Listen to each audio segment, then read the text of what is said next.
If I go to Google and I search husband leaves sick wife, I get article after article mentioning a study which apparently found that when one person in a marriage gets seriously ill, the husband is much more likely to leave than the wife.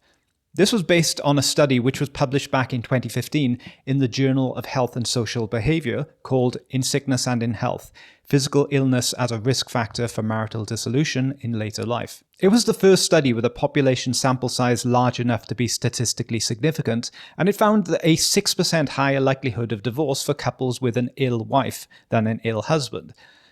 On social media, whenever there's one of those rage bait arguments about hypergamy or why women initiate the vast majority of divorces, which I'm not going to get into here, this always gets thrown back as a counter-argument. And it's just accepted as true. You have even sites like Oprah.com citing it as a fact and building a narrative around it. But there's just one tiny problem with it. It's not true. The study was retracted and the authors openly admitted the conclusion had been reached due to a coding error. They had accidentally grouped together couples leaving the study as divorcing. However, the story had been told, and to this day, the world still runs with it. There are two reasons for this. Firstly, researchers found that women are generally biased towards women, and men are generally biased towards women. A 2021 study showed that audiences in both the West and Asia, when they read fake popular science articles showing men in a good light or women in a good light, and then men in a bad light or women in a bad light, they all found that the articles showing women in a good light and men in a bad light to be more believable and better put together than the other way around. It seems like man bad is bred into our DNA in some way. And this is part of the women are wonderful effect, which I've made videos on before, link in the description.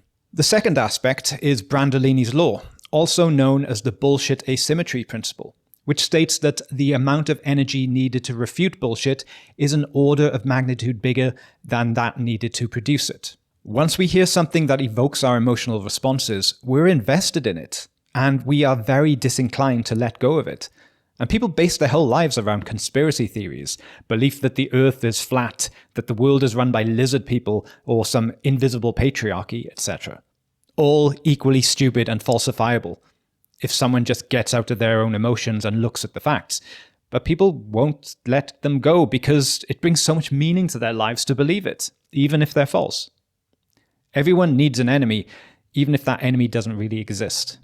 Every misandrist out there has examples of men behaving awfully in real life, and every misogynist also has examples of women behaving awfully in real life. The mistake both make is trying to extrapolate their negative experiences to the entire world and making every single person of the same gender equally guilty for the crimes of an individual of that gender. But that's just not how the world works. People are separate people. No one is responsible for the actions of anyone other than themselves. We can defeat lies by speaking truth calmly and rationally, and letting people make up their own mind, but not only speaking the truth, but also by living it ourselves.